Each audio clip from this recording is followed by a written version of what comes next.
बचपन में अपनी पड़ोस वाली दीदी का रेड पैकेट ठगने के लिए मैंने उससे एक बहुत बड़ा झूठा वादा किया था कि जब मैं बड़ा हूंगा तो मैं सिर्फ उससे ही शादी करूंगा। और आज सालों बाद वो अचानक मेरे सामने आकर खड़ी होगी और बोली, let me introduce my self, मैं वही तुम्हारी बचपन की मंगेतर हूँ जिसके साथ तुमने शादी का वादा किया था। भाई जस्ट लाइक दैट ये कहानी शुरू हो जाती है। तब मैंने फ्रेश ग्रेजुएट होने के बाद अपनी नई जॉब ज्वाइन की थी। जैसे ही मुझे कंपनी के ग्रुप चैट में ऐड किया गया, मैंने देखा कि बॉस ने ग्रुप चैट में एक रेड पैकेट भेजा है। अब भाई सामने फ्री का रेड पैकेट दिख रहा हो और मैं उसे क्लेम ना करूं तो मैं सच में एक कुत्ता हूं। रेड पैकेट क्लेम करने के बाद मैंने मौके का फायदा उठाया और फ्लो में बहकर बॉस की थोड़ी चमचागिरी और तारीफ करना बिल्कुल नहीं भूला। ऑफिस के अंदर बैठे मेरे सारे कोवर्कर्स मेरी इस हरकत पर मुझे एकदम चौंकी हुई और अजीब नजरों से देख रहे थे। भाई जब मैं 3 साल का था तभी से मैंने फोन लेकर इंटरनेट पर टाइम बिताना शुरू कर दिया था, और जब मैं 5 साल का हुआ तो मैंने सोशल मीडिया को पूरी तरह से मास्टर कर लिया था, जिसकी वजह से मैं बचपन से ही एक नंबर का सोशल बटरफ्लाई बन चुका था। मेरे पूरे ऑफिस के लोगों ने मेरी इस खतरनाक हिम्मत पर मुझे थम्स अप दिया और मैंने भी पूरे एटीट्यूड के साथ 90 डिग्री झुककर उन सभी को थैंक यू कहा। मैंने रेड पैकेट क्लेम ही किया था कि बॉस ने मुझे पर्सनली वी चैट पर ऐड कर लिया।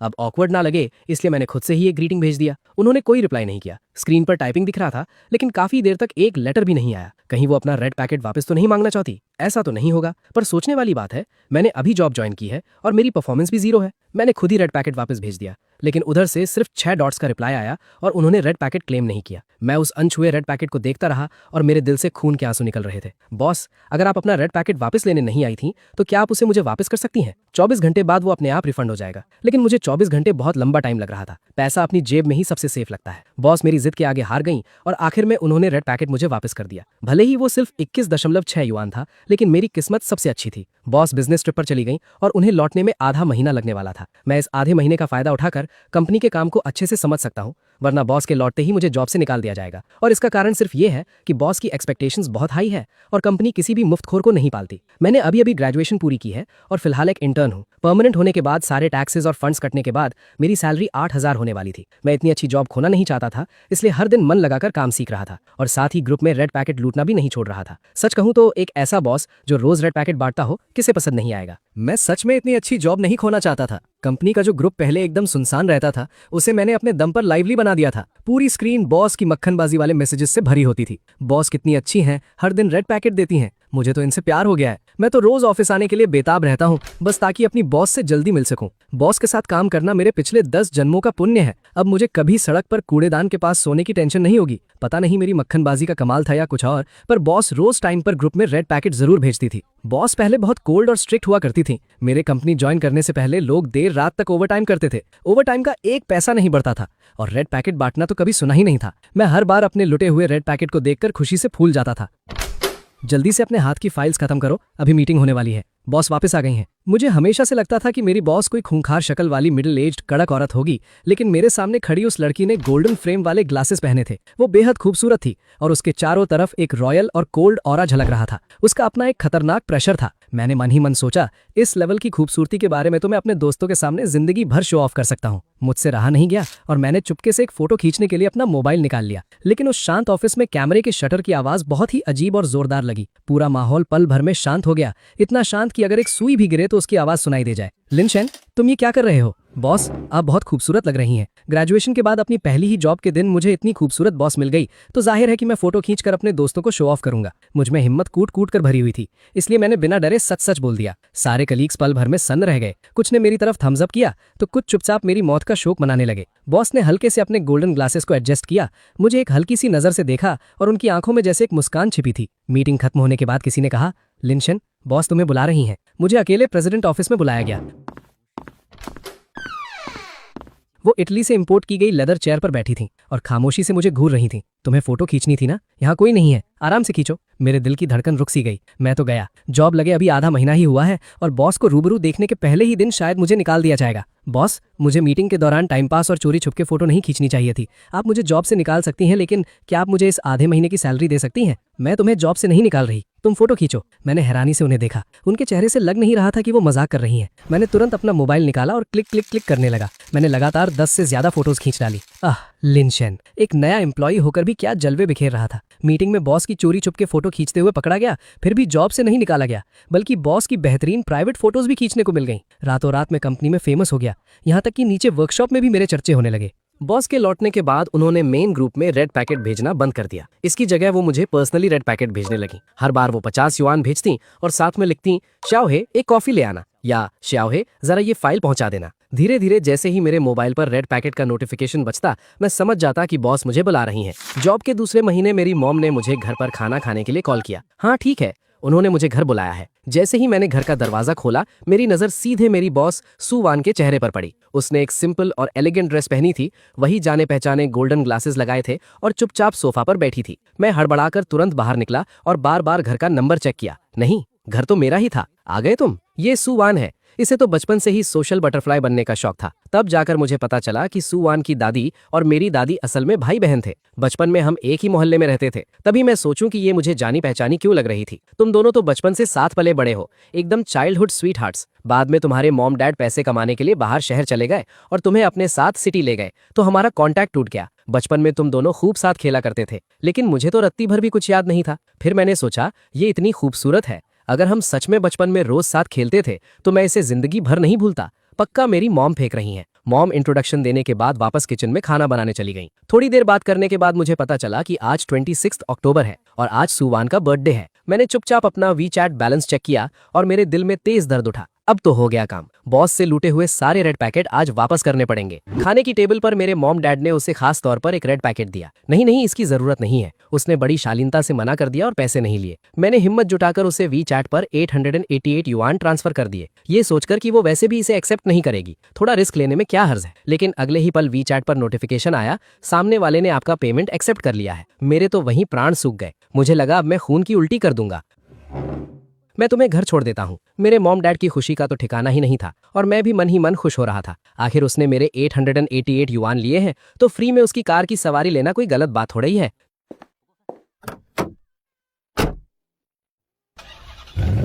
क्या तुम्हें याद आया कि मैं कौन हूँ? मैं एकदम ब्लैंक था। मैंने मन ही मन सोचा, मेरे 888 युआन का रेड पैकेट लूटने वाली कर्जदार के अलावा तुम और कौन हो सकती हो? बचपन में जब तुम न्यू ईयर पर गांव आते थे तो तुम देखते थे कि घर के बड़े मुझे बहुत सारा न्यू ईयर का पैसा देते थे। तुम लालच में मेरे पीछे पड़े रहते थे और चाहते थे कि मैं अपने सारे पैसे तुम्हारे साथ बांट लूं। तुमने तब कहा था कि बड़े होकर तुम मुझसे शादी करोगे, मुझे जिंदगी भर प्यार करोगे, और तुमने ये भी कहा था कि औरतों के पैसे उनके पतियों को संभालने चाहिए। तुमने कहा था आज नहीं तो कल ये पैसे तुम्हारे ही होने हैं, तो अभी दे दूं या बाद में, बात एक ही है। बस इसी तरह मीठी मीठी बातें करके तुमने मेरे सारे न्यू ईयर के पैसे ऐंठ लिए थे। जाते वक्त तुमने मेरा हाथ पकड़कर मुझे रोते हुए कसम खिलाई थी कि मैं अपने आगे के सारे पैसे अच्छे से छिपा कर रखूंगी और उन्हें खर्च नहीं करूंगी।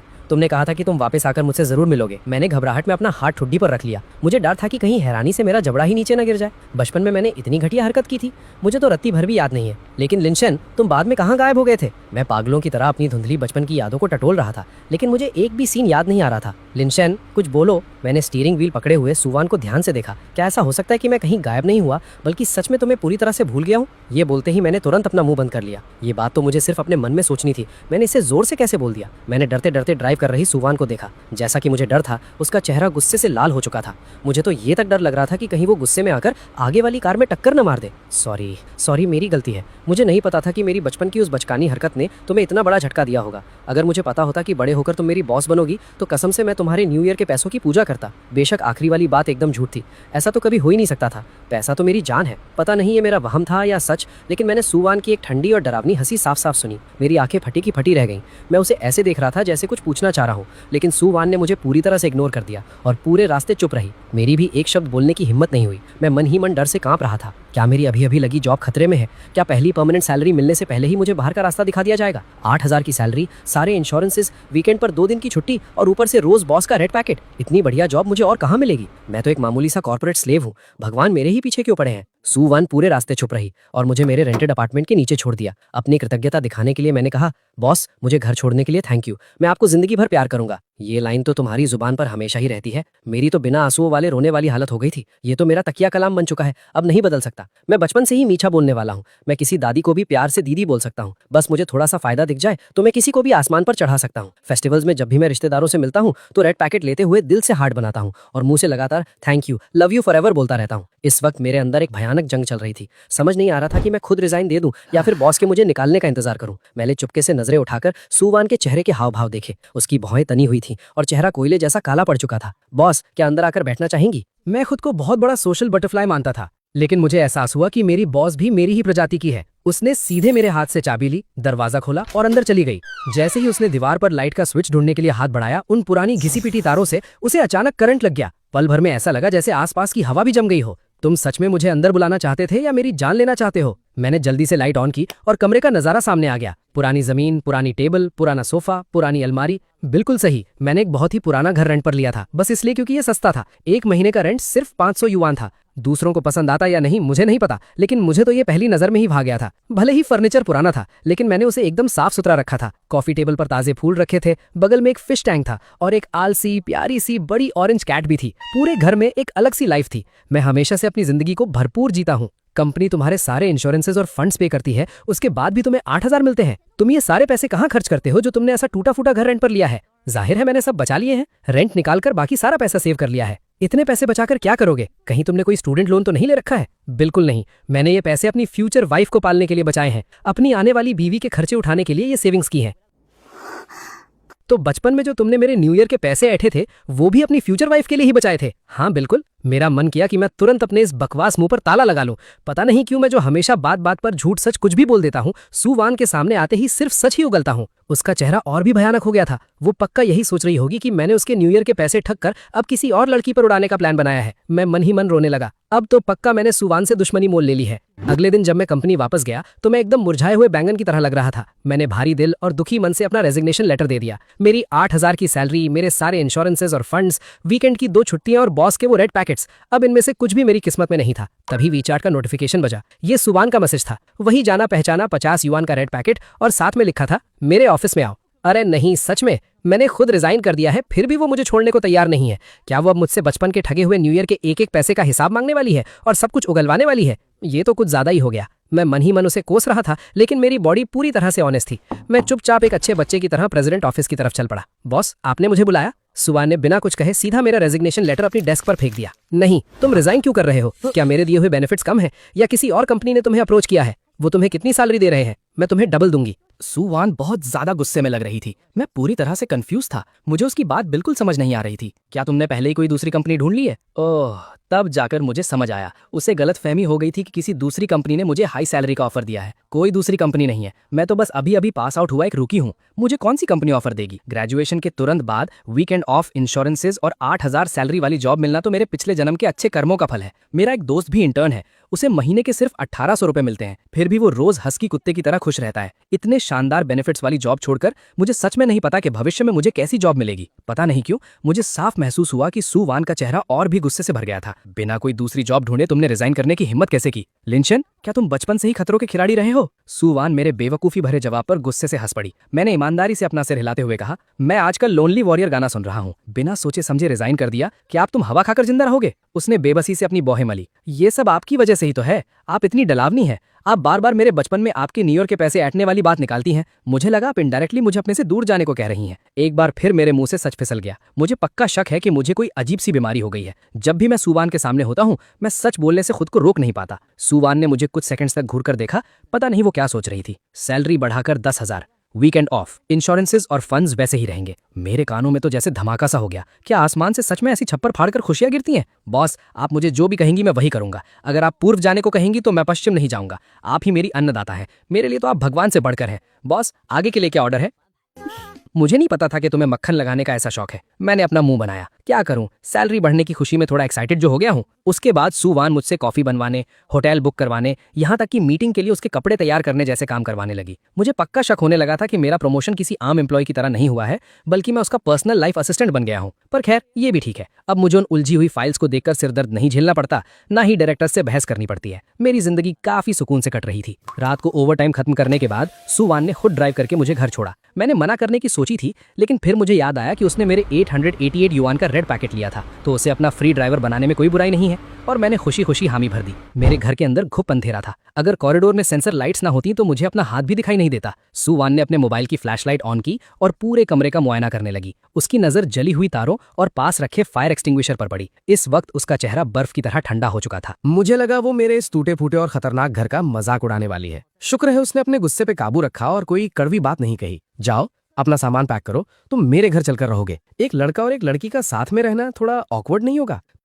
तुम्हारे घर की वायरिंग खराब हो चुकी है, यहाँ और रहे तो किसी दिन बड़ा हादसा हो जाएगा, और अगर कल सुबह तुम काम पर लेट हुए और तुम्हारी सैलरी कटी तो मेरे सामने रोना मत। आखिर में मैंने हार मान ली, अपने कपड़े पैक किए, अपनी ऑरेंज कैट आओ गोद में उठाया और सुवान के साथ उस पुराने घर को छोड़ दिया। सुवान सिटी सेंटर के सबसे पॉश और हाई एंड एरिया में रहती थी। दरवाजे से अंदर घुसते ही स्मार्ट एआई ने पूरे घर की लाइट्स ऑन कर दी। एकदम प्रीमियम फीलिंग आ रही थी। मेरा घर भी कोई इतना बुरा नहीं था, पर मैं थोड़ा कंजूस किस्म का इंसान हूँ, इसलिए मैंने वो सस्ता पुराना घर लिया था। आज मैंने भी लग्जरी अपार्टमेंट का मजा चख लिया। सच कहूं तो मैं काफी टाइम से एक नया घर ढूंढने की सोच रहा था, बस काम में इतना बिजी था कि ढूंढने का टाइम ही नहीं मिला और बात टलती गई। अंदर जाने पर सुवान ने मुझे मेंस स्लीपर्स का एक जोड़ा दिया जो मेरे पैरों में एकदम परफेक्टली फिट आ गया। मैं मन ही मन सोचने लगा, वो तो सिंगल है, फिर उसके घर में एकदम नई मेंस स्लीपर्स क्या कर रही हैं? कहीं उसका कोई बॉयफ्रेंड तो नहीं है? अगर उसे पता चल गया कि मैं यहाँ रह रहा हूँ तो कहीं वो मुझे उन दोनों के बीच की दीवार ना समझ ले। मैं दरवाजे पर ही खड़ा रहा, अंदर जाने की हिम्मत नहीं हुई। क्या सोच रहे हो? ये स्लीपर्स बिल्कुल नए हैं, मैंने खास तुम्हारे लिए ही मंगवाए हैं। अब से तुम इसी कमरे में रहोगे। मैं नहीं चाहती कि आज जैसी शॉर्ट सर्किट की घटना दोबारा हो। तुम मेरे एम्प्लॉय हो, तुम्हारा उस खतरनाक पुराने घर में रहना ठीक नहीं था, इसलिए मैं तुम्हारी जिम्मेदारी ले रही हूँ। यहाँ तुम फ्री में रह सकते हो। बहुत बढ़िया सुवान, मैं तुमसे प्यार करता हूँ। तुम्हारा बहुत बहुत थैंक यू।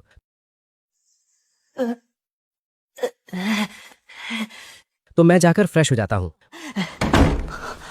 बाल बाल बचा, मैं तो अभी 10,000 सैलरी वाली अपनी गॉडेस ऑफ वेल्थ को नाराज करने ही वाला था। ओह, इम्प्रेस करने का इतना अच्छा मौका मेरे हाथ से ऐसे ही निकल गया।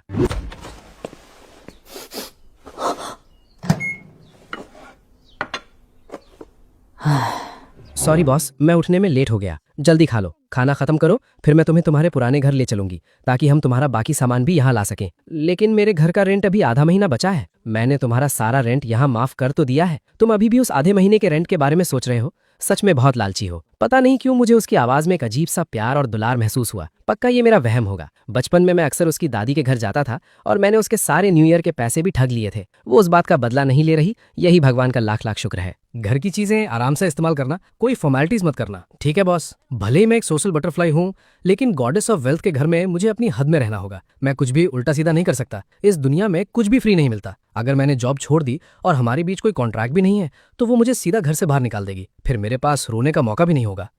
तुमने मुझे पैसे ट्रांसफर क्यों किए? मैंने हल्की सी हंसी हंसते हुए उसे अपने मन का डर बता दिया। अगर तुम जॉब छोड़ भी दोगे तब भी मैं तुम्हें बाहर नहीं निकालूंगी। बस पिछली बार की तरह बिना सोचे समझे रिजाइन करने की बात मत करना। तो आपके कहने का मतलब है कि अगर मैं चाहूं तो मैं कंपनी में रिटायरमेंट तक काम कर सकता हूं? तो फिर आप इसे सबूत के तौर पर बोलिए। सुवान लिनशन को बुढ़ापे तक कंपनी में काम करने की परमिशन देती है। सुवान लिनशन को बुढ़ापे तक कंपनी में काम करने की परमिशन देती है और ये घर भी लिनशन को हमेशा रहने के लिए देती है। बढ़िया है, अब मेरे पास सबूत है। मैं अपना सामान पैक करना कंटिन्यू करता हूँ। अब तो यहीं परमानेंटली रहना है। मॉम, मेरी बात सुनिए। मैं सुवान के घर सिर्फ टेम्परेरीली रह रहा हूँ। हमारे बीच ऐसा वैसा कुछ नहीं है। आप क्या सोच रही हैं? सुवान ने मुझे पहले ही बता दिया था। तुम उस पुराने खंडर में रह रहे थे जहाँ शॉर्ट सर्किट का इतना खतरा था। अगर आधी रात को कुछ हो जाता तो तुम्हें डर ना लगता हो, पर मुझे तो लगता है। और मैं बेवजह सुवान को भी डरा देता। मैंने कम से कम फायर एक्सटिंग्विशर तो खरीदा ही था ना। अगर सच में कुछ हो जाता तो मैं खुद को बचा लेता। मॉम, अब ये मत कहना कि मेरी कोई सौतेली बहन भी है। तुम्हारी कोई बहन नहीं है। फालतू सोचना बंद करो और मेरे रास्ते से हटो। मेरी सगी माँ सच में कितनी बेरहम है। जब से मैं और सुवान रोज साथ ऑफिस जाने आने लगे और एक ही कार में सफर करने लगे, कंपनी में तरह तरह की अफवाहें फैलने लगी। सब मेरा मजाक उड़ाते कि मैं अपनी औकात भूल गया हूँ और बॉस के टुकड़ों पर पल रहा हूँ। ये बातें आग की तरह फैल गईं। जब मुझे इस बारे में पता चला तब तक नीचे वर्कशॉप के वर्कर्स भी मेरे और सुवान के रिश्ते के बारे में गॉसिप कर रहे थे। उस दिन जब मैं एम्प्लॉय एरिया में गया तो मैंने देखा कि मेरा एक करीबी दोस्त भी बाकी लोगों के साथ मिलकर मेरी पीठ पीछे बातें बना रहा था। मैं अंदर से बहुत उदास हो गया। मैं चुपचाप फाइल लेकर ऑफिस वापस आ गया। क्या हुआ? कुछ नहीं, मुझे बस इस बात का डर है कि अगर ऐसा चलता रहा तो आपकी रेपुटेशन खराब हो जाएगी। मेरी ऐसी कौन सी रेपुटेशन है जिसकी मुझे परवाह करनी चाहिए? Diamond single goddess, aesthetic cold female president, Lin Shen की। तो इसका मतलब बॉस सच में तुम्हारी फियांसे है? तुमने तो बहुत बड़ा राज छुपा कर रखा था। तुम्हें किसने बताया? कल शाम को छुट्टी से पहले बॉस खुद हमारे ऑफिस आई थी और उन्होंने ऑफिशियल अनाउंसमेंट की थी। मुझे इस मुसीबत से निकालने के लिए थैंक यू, लेकिन लोगों का मुंह बंद करने के लिए आपको अपनी रेपुटेशन दांव पर लगाने की कोई जरूरत नहीं थी। तो फिर आगे से तुम मेरे साथ थोड़ा अच्छे से पेश आना। हमारे मॉम डैड के भी अच्छे रिश्ते हैं और हमारी दादियां तो सगी बहनें हैं, इसलिए मेरी जिम्मेदारी थी कि मैं तुम्हारी मदद करूं। क्या तुम सच में यही सोचती हो? बिल्कुल नहीं। मेरे दिल में तुम्हारे लिए एक बहुत ही स्पेशल नाम है, goddess of wealth, little money grabber. इन अफवाहों का मामला मुझ पर छोड़ दो। तुम्हें चिंता करने की जरूरत नहीं है। बॉस का सख्त ऑर्डर है, जो भी पीठ पीछे फालतू की गपशप करेगा या किसी कलीग के बारे में अफवाहें उड़ाएगा उसे जॉब से निकाल दिया जाएगा। सू वान ने मेरे साथ जो भी भलाई की है मैंने उसे अपने दिल में बसा लिया है और मैं उसे कभी नहीं भूलूंगा। मैंने खास तौर पर एक रेसिपी बुक खरीदी और वीकेंड पर सू वान को अपने साथ सब्जी मंडी ले गया। आज मैं खाना बनाऊंगा आंटी। सू वान ने मुझे कुछ सोचते हुए देखा। हमने पूरी मंडी का चक्कर लगाया और बहुत सारी सब्जियां खरीदी। पेमेंट करते वक्त मैंने झट से सब्जी वाली आंटी को अपना QR कोड दिखाया और आज मैंने 300 युआन खर्च कर दिए। क्या तुम्हें चोट लगी? मैं ठीक हूं, पर लग रहा है कि किचन को चोट लग गई है। वाह, तुम्हारी कुकिंग स्किल्स कमाल की है। तुम्हारे फ्यूचर हस्बैंड की तो किस्मत ही चमक जाएगी। सॉरी, मैं अभी इसे साफ करता हूं।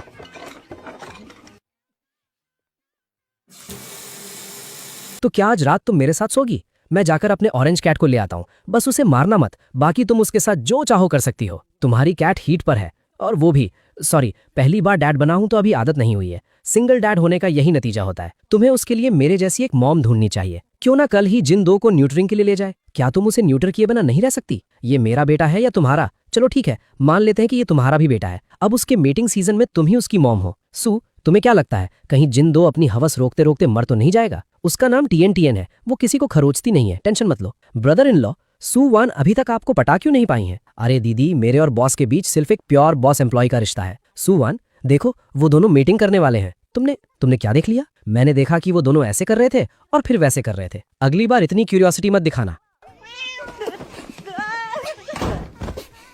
क्या तुम मुझसे प्यार करती हो?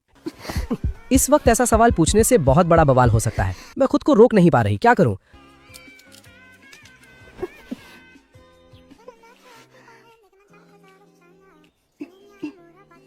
मैं तुम्हारी मॉम को जाकर सब समझा दूंगी। मैं कह दूंगी कि पहले मैंने ही शुरुआत की थी। सॉरी। ओ माय गॉड, कल रात मैंने सच में अपनी 10,000 सैलरी वाली गॉडेस ऑफ वेल्थ को अपने ऊपर गिरा लिया। मुझ में कुछ ज्यादा ही शेर जैसी हिम्मत आ गई थी। मेरा मन कर रहा है कि टाइम में पीछे जाकर खुद को थप्पड़ मारूं। तो हम मैरिज सर्टिफिकेट कब ले रहे हैं? और तुम अपनी शादी की डेट क्या रखना चाहते हो? सू, तुम्हें मेरी जिम्मेदारी लेने की जरूरत नहीं है। क्या हम पहले डेट नहीं कर सकते? क्या मेरी टेक्निक्स अच्छी नहीं थी? अगर तुम सेटिस्फाइड नहीं हो तो मैं सीख लूंगी। आगे चलकर मैं बेहतर हो जाऊंगी। ओ माय गॉड, क्या ये वही बातें हैं जो मैं बिना पैसे दिए सुन रहा हूँ? कोल्ड फीमेल बॉस की इमेज पूरी तरह से टूट चुकी है। आ गया, जल्दी से गर्मा गर्म खा लो। आ जाओ, देर मत करो। मैं उसे अपने मॉम डैड से मिलाने ले जा रहा हूँ। ये लड़की कितनी सुंदर और समझदार है। Thank you aunty. हालांकि हम पहले मिल चुके हैं, लेकिन आज डैड के साथ मैं भी कुछ ड्रिंक्स लूंगी। डैड, आज मैं आपके साथ जी भर के पीऊंगी। मेरी मॉम ने खुशी खुशी बहुत सारे टेस्टी डिशेस बनाए। मम, ज्यादा परेशान मत होइए। सू वान रात को मेरे साथ सो जाएगी।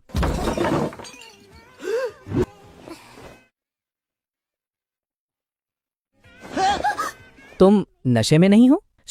मैं नशे में बिल्कुल नहीं हूँ, लेकिन अगर मैं अभी नशे में होने की एक्टिंग नहीं करूंगा तो डैड आज रात मुझे बड़े बोल्स में शराब पिला पिलाकर मार डालेंगे। डैड तो अभी पीते पीते रो भी पड़े थे। क्या मैं तुम्हारे मॉम डैड को अंकल आंटी कहकर बुलाऊं या फिर? उन्हें ज्यादा अच्छा लगेगा अगर तुम उन्हें मॉम डैड कहोगी। जल्दी अंदर आओ, जल्दी अंदर आओ। लिनशेन, तुम कितने प्यारे बच्चे हो। आंटी को तुम बहुत पसंद हो। अगर रूयान ने कभी तुम्हें परेशान किया तो मैं अपने अंकल से कहूंगी कि वो उसे मिलिट्री रूल से सजा दें। ओह माय गॉड, ये सीन तो बड़ा जबरदस्त है। फीमेल बॉस को मिलिट्री रूल्स की सजा, मुझे बहुत पसंद आया। Thank you mom dad. अब से हम सब एक फैमिली है। कोई फॉर्मेलिटीज मत कीजिएगा। आपका जो कुछ भी है वो मेरा है और मेरा तो मेरा है ही। मेरा मतलब है जो आपका है वो मेरा और सुवान का है, और जो मेरा और सुवान का है वो भी आपका ही है। तुम्हारी मॉम अभी जो बचपन की सगाई की बात कर रही थी वो क्या था? ये सगाई मेरी दादी और तुम्हारी दादी ने सालों पहले तय की थी। उन्होंने तय किया था कि जब उनके बेटा और बेटी होंगे तो वो उनकी शादी करा देंगी। लेकिन डैड की जनरेशन में सिर्फ लड़के ही पैदा हुए, तो ये बात हमारी जनरेशन पर आ गई। ओह माय गॉड, अब मुझे याद आया। किस्मत का खेल सच में कितना अजीब होता है। ये सब तुम्हारे लिए है। बचपन में तुमने ही कहा था कि मैं इन्हें बचाकर रखूं और बड़ी होकर तुम्हें सौंप दूं। मेरी गॉडेस ऑफ वेल्थ कितनी स्मार्ट है। अब मेरे पास फिर से बहुत बहुत सारा पैसा आने वाला है। मेरी और सुवान की शादी हो गई, चाहे लड़की वाले हों या लड़के वाले। मैंने हर एक रिश्तेदार की जम के तारीफ की। शगुन देते वक्त वो हंसते हंसते मुझे रेड पैकेट्स दे रहे थे और उन्हें रत्ती भर भी बुरा नहीं लग रहा था। शादी में उसके डैड ने उसका हाथ मेरे हाथ में सौंपा और फिर वहां से गायब हो गए। बाद में मुझे पता चला कि वो वॉशरूम में छुपकर फूट फूट कर रो रहे थे। शादी के बाद हमने एक नया घर खरीद लिया जो बिल्कुल सुवान के मॉम डैड के घर के सामने था। हमारी शादी के तीसरे महीने में वो प्रेग्नेंट हो गई। मेरी मॉम के कहने पर सूवान ने बेड रेस्ट लेना शुरू कर दिया। बच्चा होने के बाद एक दिन सूवान की मॉम उसकी देखभाल करती और अगले दिन मेरी मॉम। हमारे घर में कोई सास बहू का ड्रामा नहीं था। जिंदो और टीन टीन के भी 4 छोटे छोटे किटन्स हो गए। 2 बड़ी ऑरेंज कैट्स अपनी 4 छोटी ऑरेंज कैट्स के साथ पूरे घर में उछल कूद करती रहती थी। जब मेरा बेटा पैदा हुआ तो वो छोटी किटन्स मेरे बेटे के ऊपर सोती थी और मैं अपने रेड पैकेट्स गिन रहा था, जबकि सूवान। आगे और भी मज़ेदार वीडियो देखने के लिए हमारे YBL यूट्यूब चैनल को जरूर से सब्सक्राइब कीजिए। धन्यवाद।